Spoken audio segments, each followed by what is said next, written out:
Ce journal vous est offert par le FPI, Fonds des promotions de l'industrie, votre partenaire privilégié pour la réussite de vos projets.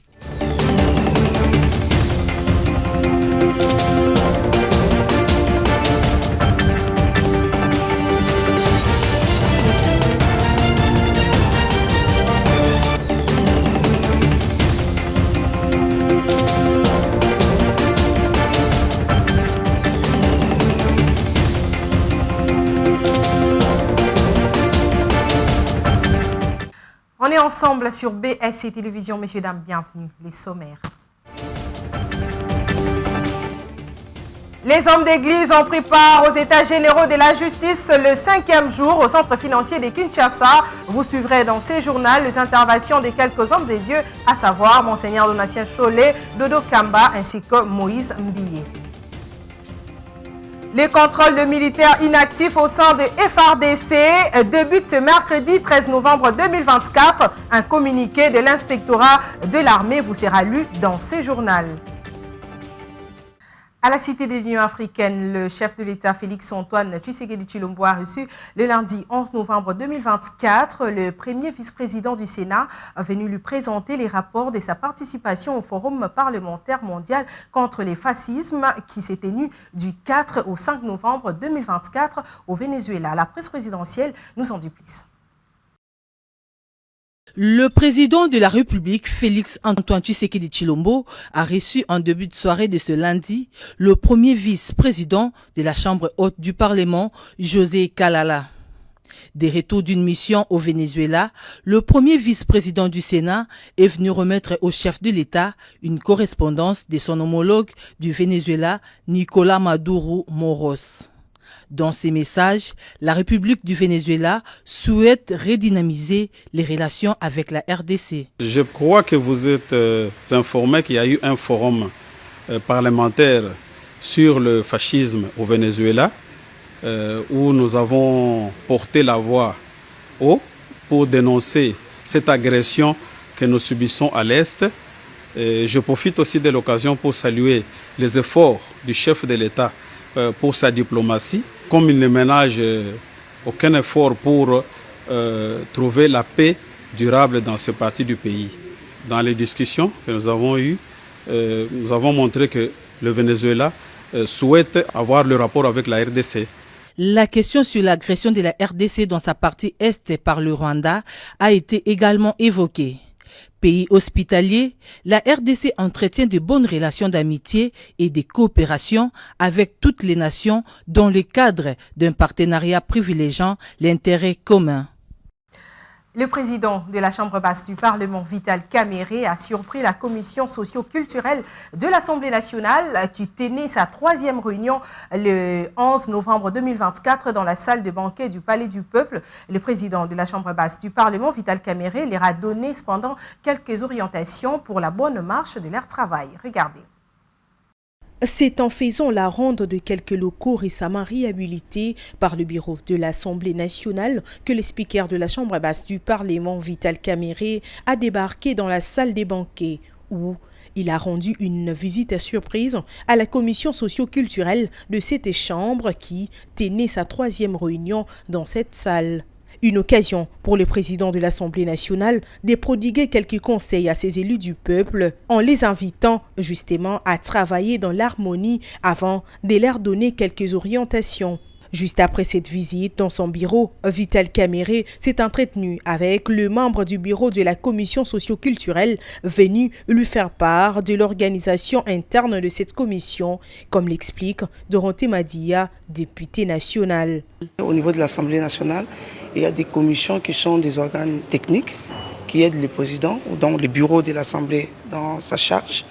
Et la commission est composée de sous-commissions. Donc, en ce qui concerne la commission socio-culturelle, nous avons 3 sous-commissions pour l'instant, mais au regard de l'importance de cette commission qui s'occupe de tout ce qui est social du Congolais, donc il a été question qu'on puisse élargir, donc on en aura 4. La sous-commission relative à la recherche scientifique, les membres de la commission ont fait le choix de sous-commissions dans lesquelles ils veulent travailler. Sur ces, Vital Kamerhe n'a pas hésité à donner sa vision par rapport à cette commission tout en rassurant aux membres de son bureau de son appui. Je le disais en titre, aux États généraux de la justice, les hommes des dieux de différentes églises se sont exprimés sur les défis auxquels le pays fait face en matière de la gouvernance et de la justice. Parmi eux, on retrouve Dodo Kamba et Moïse Mbiye. Ces pasteurs des églises de réveil ont chacun tiré les draps de leur côté. Regardez. Le 5e jour des États généraux de la justice a vu exprimer plusieurs figures de proue des églises de réveil sur le défi auquel le pays est confronté en matière de la gouvernance et de la justice. L'archevêque supérieur de la communauté unie de réveil cure en sigle, Dodo Kamba, dans son intervention, a souligné la présence insidieuse de détournement de fonds publics. C'est question ici de dénoncer les auteurs de crimes économiques et sociaux au nom de la vérité et de la justice, quand il s'agirait même de nos partenaires les plus privilégiés dans nos communautés. Car deux fois, les détourneurs de biens publics se cachent dans nos églises, dans nos paroisses, dans nos communautés, comme de vrais partenaires. Cette déclaration qui a fait l'écho dans la salle rejoint les recommandations proposées par l'archevêque des églises de réveil du Congo, RSC en sigle, l'évêque Ejibaya Mampia. Je me tourne au niveau du ministère de la Justice et Garde des Sceaux. Là, je demanderai à son Excellence, Monsieur le ministre, de tenir compte des différents textes qui existent déjà. Et là, je parle en donnant un exemple d'un arrêté ministériel de 2009 où le gouvernement de la République à son temps, dans le Conseil des ministres, avait constaté qu'il y avait lieu de trouver la possibilité d'assainir, de mettre de l'ordre afin que les différentes associations dites confessionnelles, soit ils se regroupent et qu'en ayant cet alignement, ça permettra de savoir qui fait quoi, au nom de qui il le fait et qui le contrôle. En savoir, le pasteur des églises Cité Bethel Moïse Mbiye, quant à lui, est resté dans son domaine d'artiste musicien en plaidant pour la libération du droit d'auteur et la protection de l'artiste congolais de son vivant. Nous avons dans ce pays un monument qui reconnaît les artistes. Sur Rond-Point Victoire, ça s'appelle Place des artistes. Je bénis Dieu pour ça, il existe au moins un lieu où nous pouvons placer nos noms. Mais à une condition, il faut mourir. Je me fais dire la vérité. Alors, parce qu'il faut mourir, Excellence, pour être reconnu dans ce pays, est-ce que je dois mourir moi aussi? Notons que les États généraux de la justice étant une rencontre cruciale pour l'avenir du système judiciaire en RDC dans sa thématique, à savoir la justice de la RDC est malade, et comme c'est écrit dans la Sainte Bible, dans son livre de Proverbes 14:34, la justice élève une nation. Sa thérapie doit commencer à l'Église et cela s'annonce prometteuse par la rencontre et la réconciliation de ces deux grands représentants de confessions religieuses, à savoir l'Église de réveil du Congo RSC en sigle et la communauté unie de réveil cure en sigle. Affaire à suivre. Dans le même chapitre des États généraux, l'Église catholique pense que les conditions ne sont pas réunies pour organiser un référendum ou procéder à un changement ou encore à une révision de la Constitution. C'est Monseigneur Donatien Cholet, le secrétaire général de la SENCO, qui l'a dit le lundi au centre financier dans le cadre justement des États généraux de la justice. On l'écoute. Oui, je pense vraiment qu'il faut réfléchir là-dessus. Mais ce n'est pas une question pressante. Et ce que j'ai le plus aimé, il a dit, ce serait irresponsable d'aller même dans le sens du changement du référendum, parce que dans les conditions sociales actuelles, où on a besoin de beaucoup de moyens pour améliorer le social congolais, qui dit référendum, je cite ce mot, qui dit référendum dit élection. Qui dit élection, c'est beaucoup d'argent. Est-ce qu'on peut se le permettre au moment où on doit améliorer les conditions de l'enseignant, de l'infirmier, du policier, du social? Donc le problème, c'est l'opportunité. Et il y en a qui pensent au changement de la Constitution.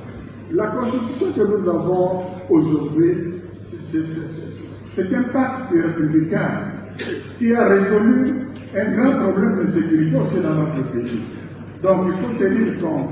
Les États qui ont conseillé au chef de l'État de contrôler l'ordre, ils lui ont conseillé d'examiner tous les aspects sécuritaires, les aspects sociaux, les aspects. Donc voilà, je crois que c'est la sagesse qui parle. Là, il ne s'agit pas de 2 ou 3 évêques, mais tous les évêques de la RDC réunis. Ils peuvent vraiment prendre position simplement pour agir contre le pays. Il n'y a pas une institution qui aime ce peuple comme les évêques, je vous assure.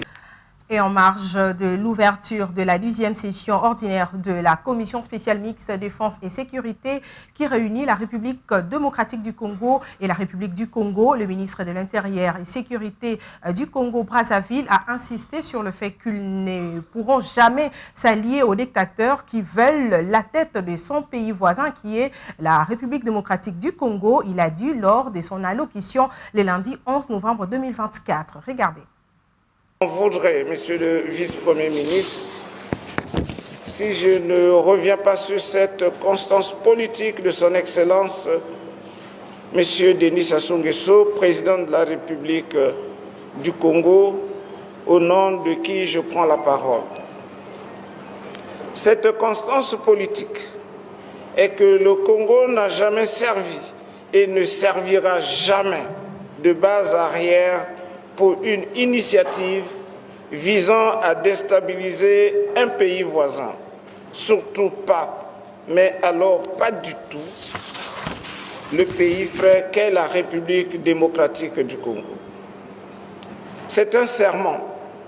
Sur la base de ce serment, nous ouvrons à ce qui est essentiel pour nos 2 pays et pour nos 2 peuples. C'est un appel simple et nécessaire. Travaillons à des mécanismes de paix, de coopération et de sécurité plus dynamiques et plus pragmatiques pour nos 2 États. C'est le sens que je donne à ces assises auxquelles je souhaite des perspectives plus concrètes, assorties de résolutions plus pertinentes et avantageusement rassurante. Merci, monsieur le vice-premier ministre. Merci. Tout à fait autre chose à présent. Dans le souci de s'enquérir de la situation des familles qui ont perdu leur demeure après la démolition de maisons aux alentours de l'aéroport de Bimpemba, la ministre nationale des Affaires sociales, Action humanitaire et solidarité, Nathalie Aziza Mounana, est à Mbujimayi, chef-lieu de la province du Kasaï oriental. La ministre des Affaires sociales prévoit de rencontrer les différentes parties concernées par cette destruction méchante. Regardez. Envoyée par le chef de l'État Félix-Antoine Tshisekedi, la ministre des Affaires sociales, Nathalie Aziza, transmet la désolation du président concernant cette démolition qu'elle qualifie d'inhumain.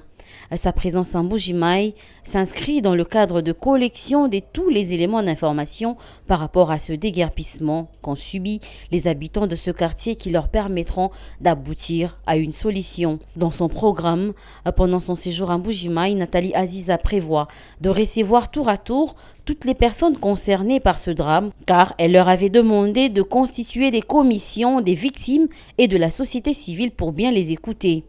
Rappelez-vous que l'abbé Théodore Kaniki a été reçu dernièrement par Félix Tshisekedi comme interface pour le même problème et a bien joué son rôle de l'église au milieu du village, car il reste la seule personne qui pourra fournir plus d'éléments à la ministre ainsi qu'à sa délégation. Pour rappel, cette opération de démolition de ces maisons a été lancée le 29 octobre dernier afin de permettre que les travaux de construction de l'aéroport international de Bimpemba à Mbujimayi se poursuivent. 800 habitations ont été détruites, laissant plusieurs familles sans abri. Dans un communiqué, l'inspectorat général des forces armées de la République démocratique du Congo annonce les débuts du contrôle de militaires inactifs de FARDC de ce mercredi 13 novembre 2024. Le communiqué. L'inspectorat général des forces armées de la République démocratique du Congo informe tous les militaires inactifs de FARDC, toutes catégories confondues de leur contrôle qui débute ce mercredi 13 novembre 2024 dans toutes les unités de la première zone de défense. Pour la 14e région militaire, ville-province de Kinshasa, 3 sites sont retenus. Site état-major inspectorat général, du général au sous-lieutenant retraité. Site Konkokolo, militaire décédé après les contrôles biométriques, militaire décédé avant les contrôles biométriques. Site Kambaki, militaire intégré. Pour les autres régions militaires de la première zone de défense, le site et les catégories de militaires inactifs seront fixés par les équipes de contrôle de l'inspection générale des forces armées de la République démocratique du Congo en collaboration avec les commandants des garnisons. Fait à Kinshasa le 11 novembre 2024, l'inspecteur général des forces armées de la République démocratique du Congo, Amissi Kumba Gabriel, général d'armée. Un mot de santé dans ce journal. Dans un rapport publié le lundi 11 novembre 2024, l'Agence de santé des Nations Unies a précisé que le nombre d'infections par les Mpox montre une tendance générale à la baisse, mais que le cas semble avoir atteint un plateau au sud Kivu où la forme plus infectieuse du virus a été identifiée plus tôt cette année, se propageant principalement parmi les travailleurs du sexe et le mineur de la ville minière de Kamituga. Regardez. L'Organisation mondiale de la santé OMS a indiqué que les cas de Mpox dans la région de la République démocratique du Congo où une nouvelle variante plus contagieuse a été détectée semble être en train de se stabiliser. La ville de Kamituga, épicentre de la nouvelle variante, connaît aussi cette tendance décroissante.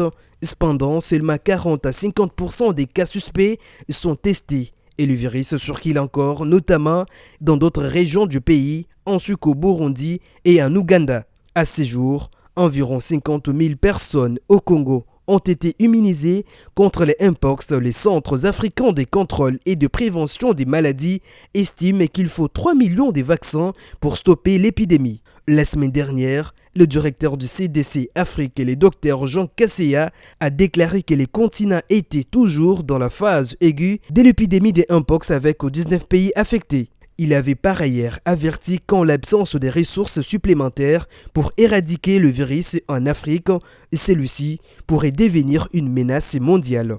Jusque-là, le Mpox se transmet essentiellement par les contacts cutanés, notamment par l'intermédiaire de vêtements et de draps. Mais la souche du clade MB a acquis un nouveau mode de transmission par voie sexuelle qui accélère sa circulation.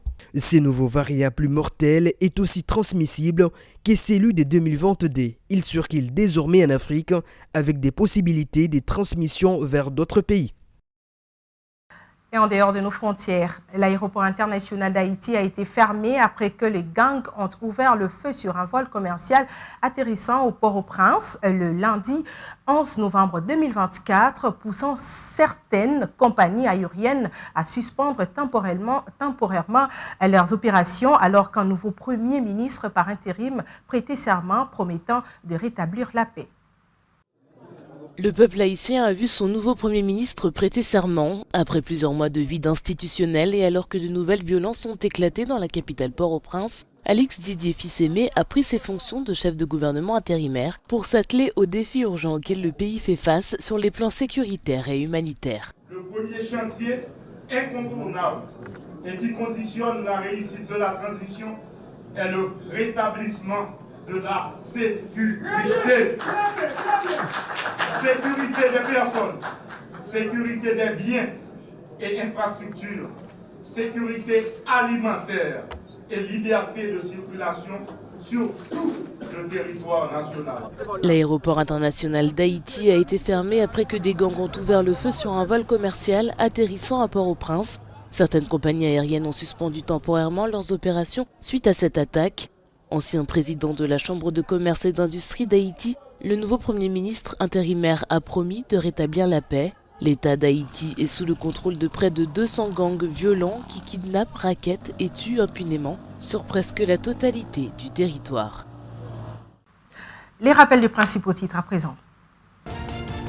Vous avez suivi dans ces journaux comment les hommes d'église ont pris part aux états généraux de la justice le 5e jour au centre financier de Kinshasa. Vous avez également suivi l'intervention de quelques-uns.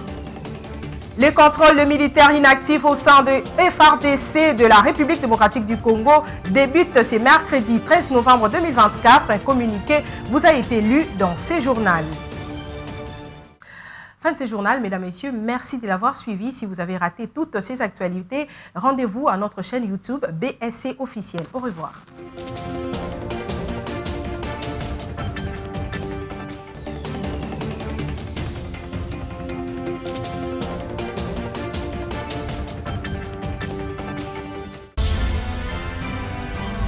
Ce journal vous a été offert par le FPI, Fonds de promotion de l'industrie, votre partenaire privilégié pour la réussite de vos projets.